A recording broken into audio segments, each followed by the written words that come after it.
archive, or this presentation will be archived at the beef.unl.edu website, and also Matt Spangler's contact information is on that website. So after viewing this, if you have questions, please contact him. With that, I'll turn it over to you, Matt. All right, thanks, Aaron. And I wanted to visit a little bit before we get into particular tools that producers can use to select sires. I want to speak just a little bit towards overall breeding systems, because I think first producers have to contemplate an entire breeding system and clearly identify their breeding or marketing objectives before they can really isolate the key traits they need to select on when purchasing their next group of bulls. So with that in mind, I would just throw out this rather global statement that first must come the blinding realization that no one breed excels in all areas that lead to profitability. And of course, where I'm leading with this is for commercial cow-calf production, the implementation of some sort of crossbreeding system, in my mind, is absolutely paramount. And of course, there's really two reasons why that's the case. One is breed complementarity, taking benefits from multiple breeds and combining them together. And then, of course, our reward for having done so is capturing heterosis or hybrid vigor. And just to clarify any uncertainties about that, it's the superiority of a crossbred animal as compared to the average of the straight-bred parents. And so crossbreeding is really about optimization and not maximizing certain things. Now, of course, picking individuals to enter into a crossbreeding system is critical as well.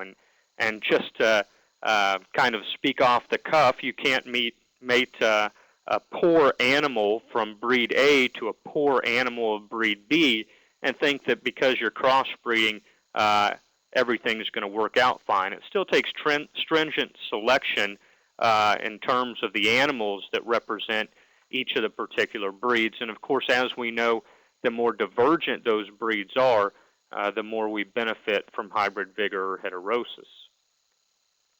And so with that in mind, of course, efficiency is a big buzzword now. And how do we improve efficiency? And I think before we focus on how to improve it, we have to define it.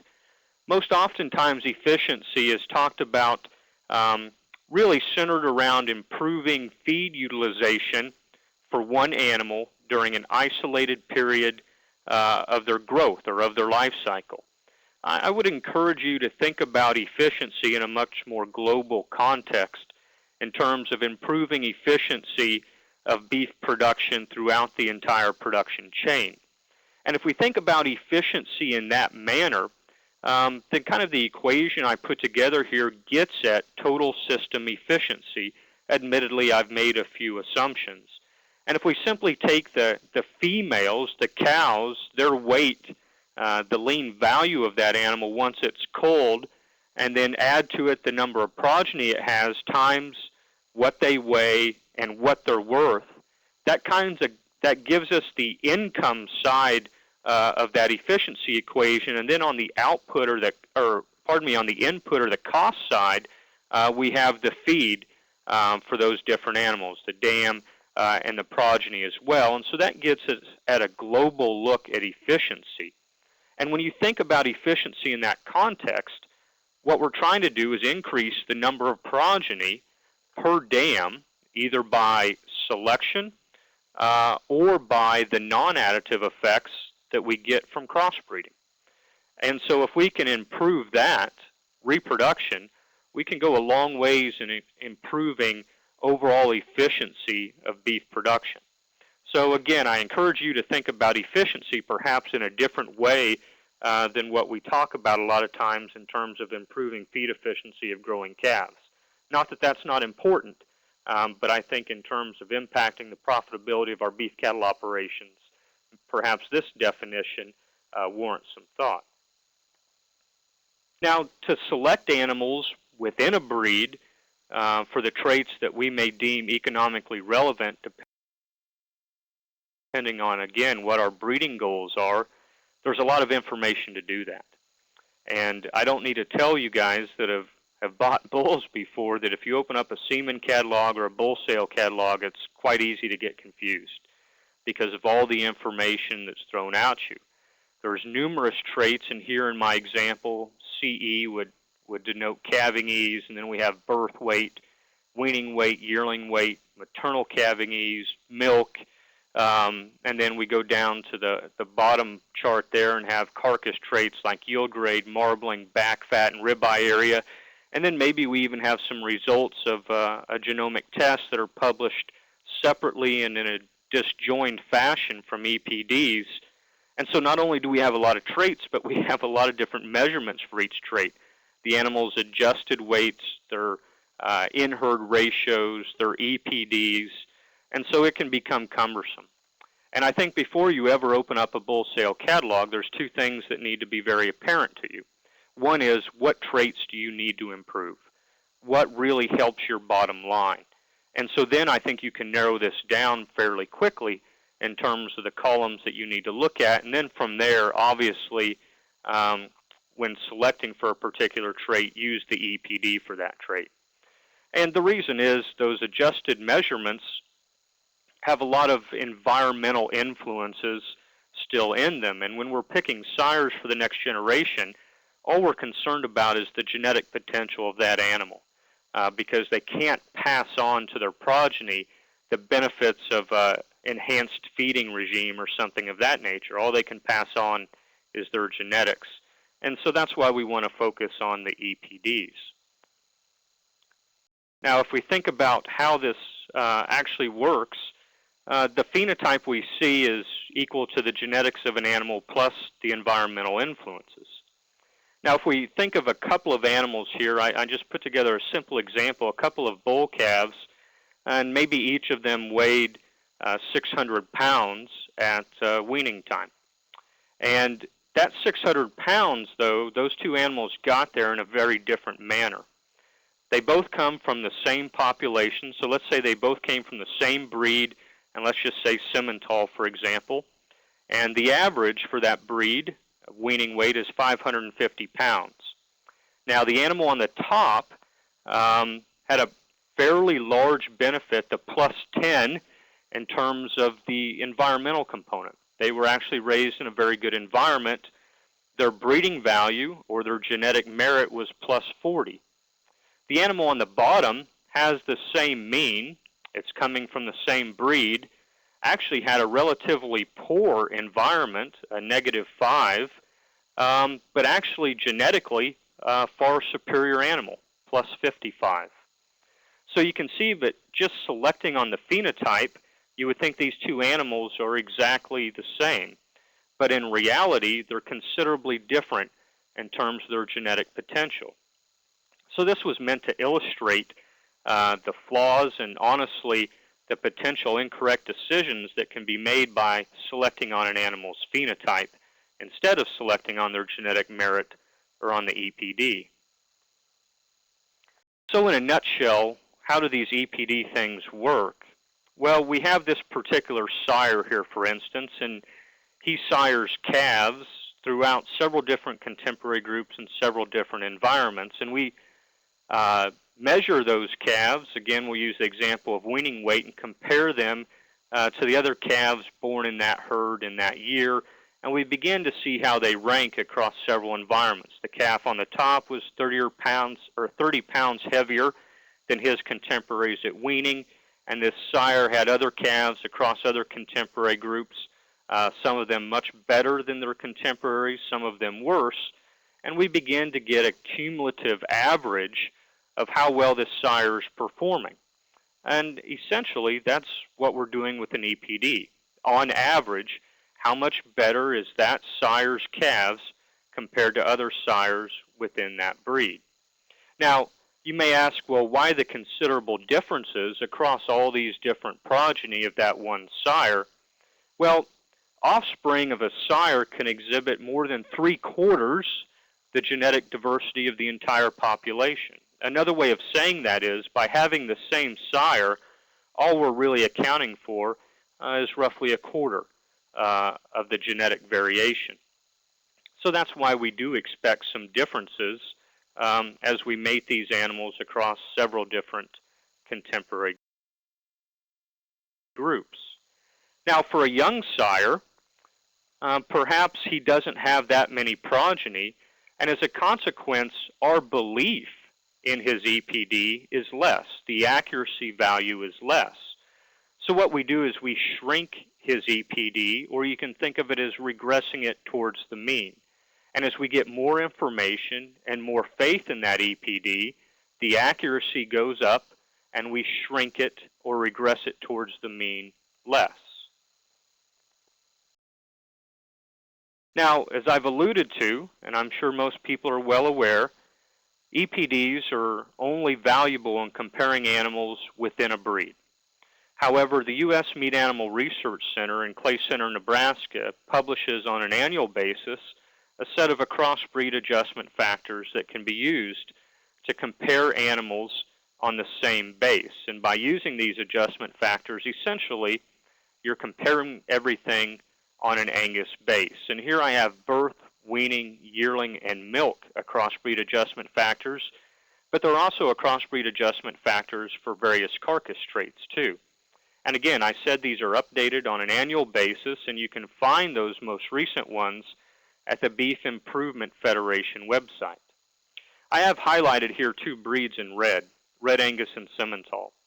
And the reason I highlighted those is because as of recently, those two breeds, for the majority of their traits, run their genetic evaluations or calculate their EPDs together.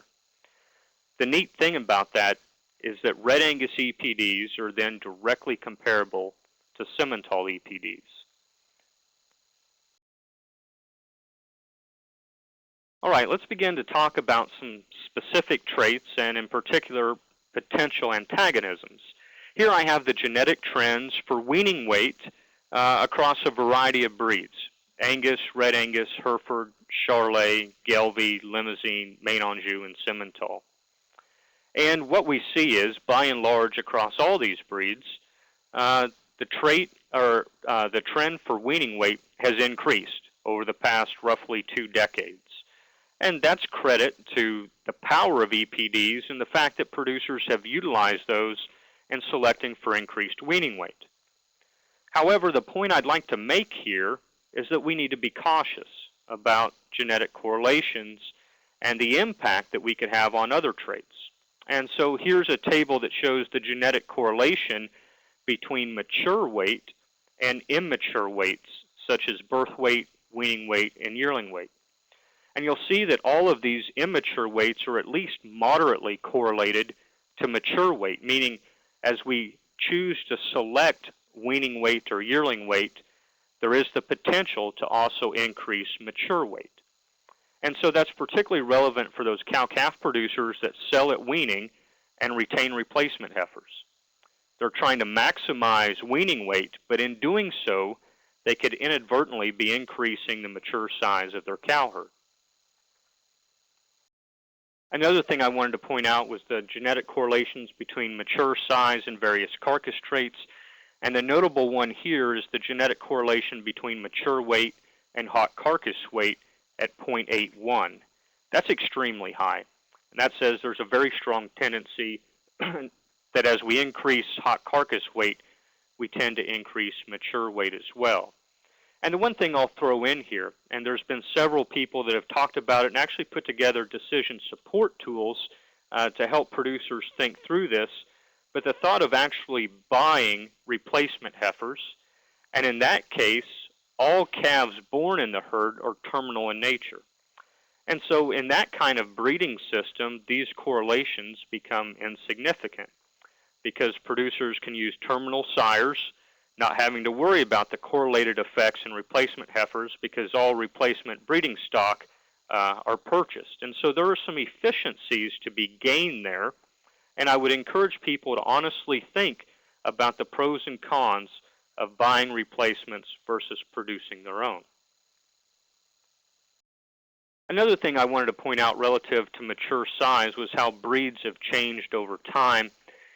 These are means from several different breeds evaluated at the Meat Animal Research Center. And the red bars you see here were animals born in the early 70s from these respective breeds. And then the blue bars are animals born in the late 90s to 2000. And what you can see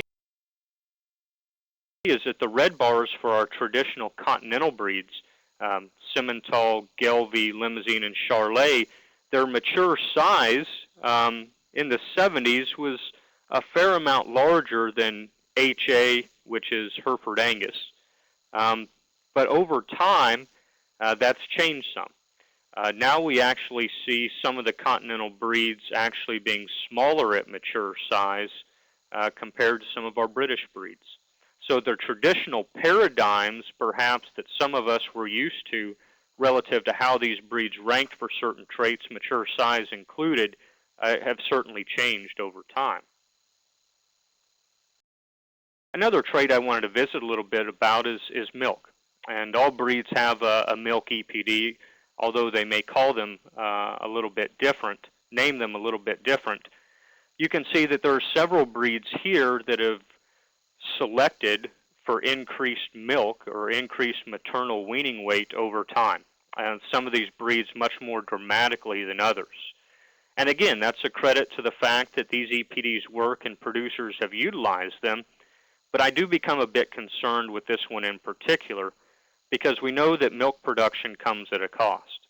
And so I would encourage people to think again about the efficiency of actually selecting for increased milk production.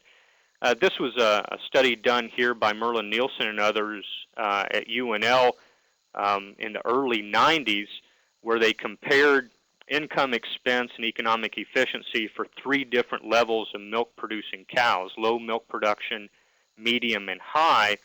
And what I would point your attention towards is at the bottom, the 2 rows that I have highlighted in green here, the economic efficiency of the low milk producing animals was higher, whether those calves were sold at weaning or sold at harvest time. So again, I would caution people and make or encourage you to think that there are actually optimal levels of production that a producer needs to contemplate instead of just trying to maximize things. And I think milk and mature size are excellent examples of that. Another trait I wanted to point out is calving ease. And of course, most breeds now publish a calving ease EPD, which in my mind is the economically relevant trait. Birth weight is a very good indicator of it, but what has actual economic cost is whether or not a calf had to be pulled or not, and that's just not in labor. There's also a cost in terms of potential breed back. And here's a study that I did several years ago now, where I compared calving ease scores of 1, 2, and 3, where 1 was unassisted, 2 required some assistance, and then 3 was either a hard pull or a cesarean section. And you can see a decrease in conception rate depending on how severe or how much assistance was needed, to the point where hard pulls or cesareans, there was a pretty dramatic decrease in subsequent conception. And so that's perhaps somewhat of a hidden cost relative to calving ease, but I think that's why it makes it important to contemplate calving ease, particularly on first calf heifers. Early on, I talked about total system efficiency and how that can be greatly influenced by reproduction, and we do have some limited examples of female reproduction EPDs by some breeds. One would be heifer pregnancy, where a higher number is better, meaning a higher proportion of heifers that will conceive, and then stayability or reproductive longevity, where a higher value EPD means there's a greater probability that a bull's daughters are going to stay in the herd and stay productive to a given age. And in most cases, that given age is 6. So here's a couple examples of EPDs that can be utilized to attempt to actually select for reproduction in the cow herd. I talked a little bit when I discussed how an EPD actually works about accuracy, and I wanted to bring that up again. Here in the second column, you see BIF. That's BIF accuracy values. That's what we in the beef industry use to accompany our EPDs. And most generally, yearling bulls for growth type traits, their accuracy is around maybe 0.2 or a little bit higher when we actually have that trait measured on the individual himself. You can see now further to the right in this table, I have 3 different heritability levels representing something that's lowly heritable, moderately heritable like growth, or highly heritable like carcass traits or mature size in our beef cows. And you can see the number of progeny a bull has to have to reach a certain accuracy value, and that becomes the crux. We most often buy unproven yearling bulls that are relatively lowly accurate. There's still considerable information that's going into their EPD, but the fact is those EPDs could change with available information. And so something that's beneficial to at least understand on the outside is this possible change table.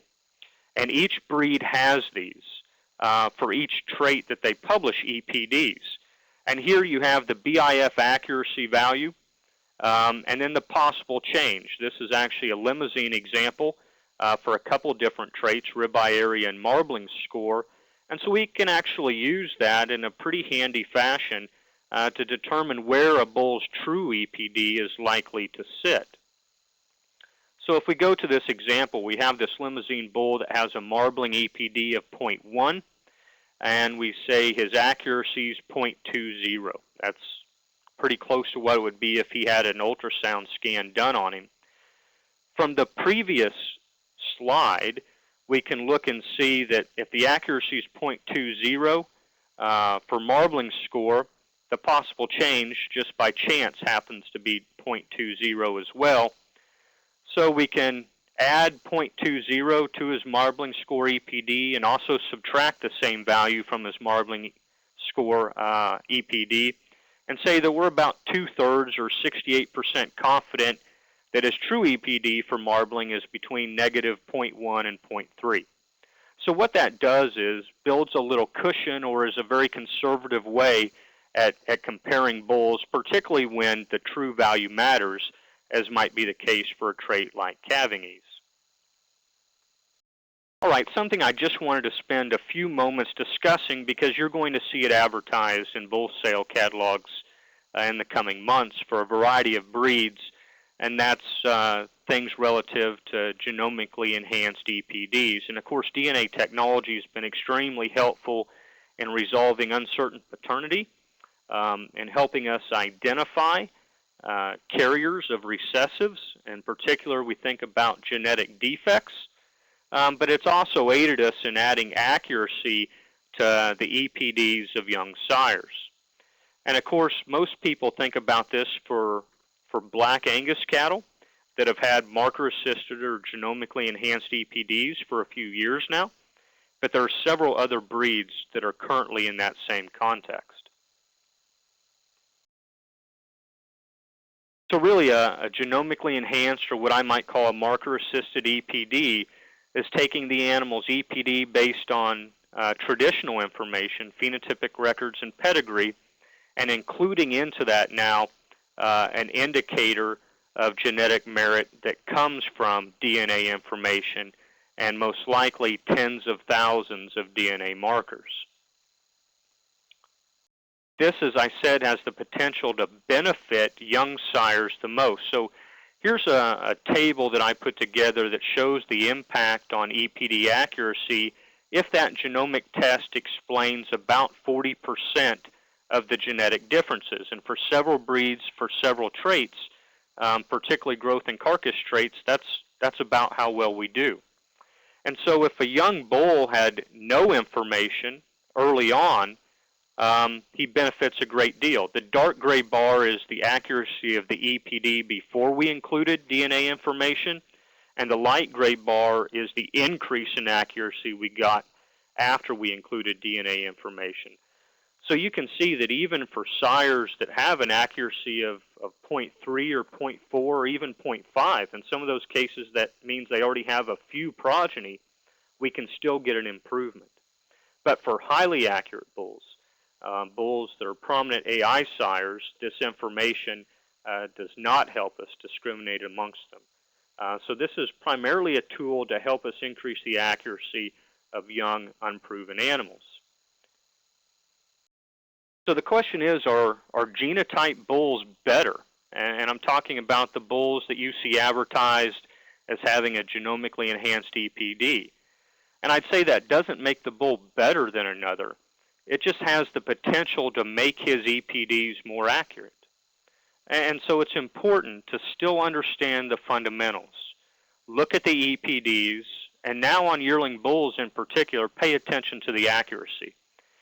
Because if those EPDs are genomically enhanced, those accuracy values could be a bit higher, which should help the commercial cattleman mitigate risk in having chosen the wrong yearling bull. I have these breed logos here, and for Boss Taurus breeds, and hopefully I haven't omitted anyone or I'll get some nasty emails after this, but these are the breeds that either have right now published. I see the Angus logo was supposed to be on here as well. I missed that, or it didn't come through on the presentation. But these are other breeds that more recently have worked towards releasing genomically enhanced EPDs.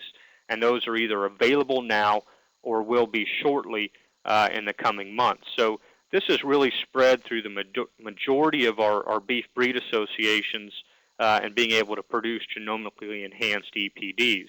And I should point out that there are Bos Indicus breeds that are in the same position, rapidly working towards this end. That helps alleviate a problem that we've had for a long time in trying to use DNA test results in a very robust manner.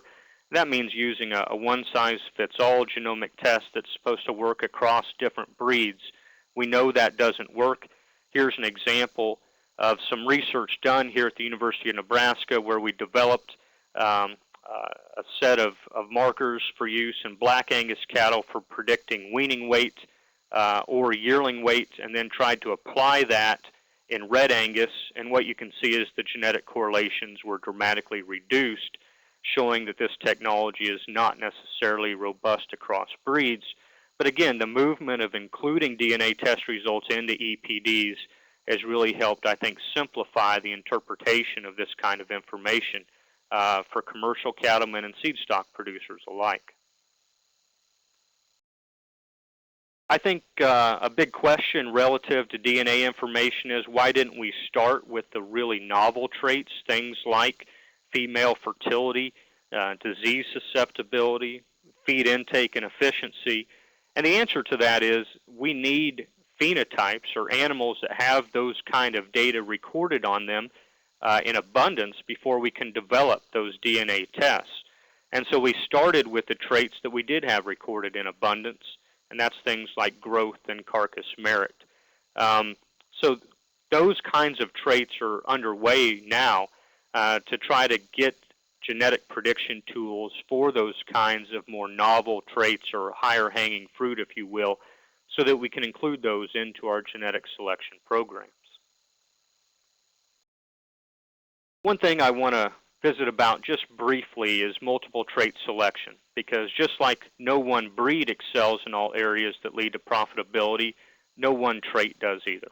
It's important for cattlemen to contemplate multiple traits at the same time, and the easiest way to do that is by using economic selection indices when they exist for a particular breed.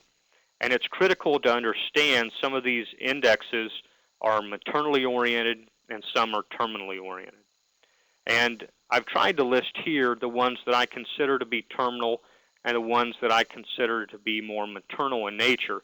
Black Angus indexes like dollar beef or dollar feedlot or dollar grid are certainly terminal. Simmental has a terminal index. Hereford, they're certified Hereford beef, and then some of our other continental breeds here, Limousine, Gelbvieh, and Charolais, all have terminal index values. And so those are designed to be used assuming that no replacement females are going to be kept by the commercial cattleman. The more maternally oriented ones, Angus's dollar wean calf value or dollar energy, Simmental's all-purpose index, or a suite of indices by Hereford, are designed to be used where replacement heifers will be kept by the commercial cattleman. So it's important to understand the definition of those indexes to decide which one's right for you. All right, in an effort to quickly summarize here, it's important to concentrate on those traits that are economically relevant to your bottom line and understand the differences between different sources of information. What I mean by that is know that EPDs and economic index values are much more valuable in selecting parents for the next generation than our actual records or ratios. And in fact, early research results from when EPDs were really first released to the industry in a broad scope suggest that EPDs were between 7 and 9 times more effective at actually generating change or response to selection than were actual measurements. Relative to DNA information now, for commercial bull buyers, the fundamentals are still in place. Look at the EPDs, but now realize there could be differences in EPD accuracy. For the seed stock producer, phenotypes are still critical to collect. We need those phenotypes, the actual measurements, to develop genomic tests. And genomic information is going to have the largest impact on young, unproven sires. And the other thing I would throw in, I think now more than ever, as our list of EPDs continues to expand, multiple trait selection is critical and could become very cumbersome. But economic indexes do help alleviate this. But make sure and use economic indices that actually fit your breeding objective. And the example I used before is knowing the difference between terminal and maternal indexes. And so with that, I'd like to thank you for your time and point you towards additional resources, beefefficiency.org, a collective group working towards genomic predictors for feed efficiency in beef cattle, the National Beef Cattle Evaluation Consortium, and of course the University of Nebraska Beef Production website. And if you have questions about specific economic indexes or specific EPDs, there are a couple NEB guides that are available that discuss all possible EPDs and economic indexes in detail. So with that, again, I appreciate your time and hope you won't hesitate to contact me should you have questions over anything that I presented today.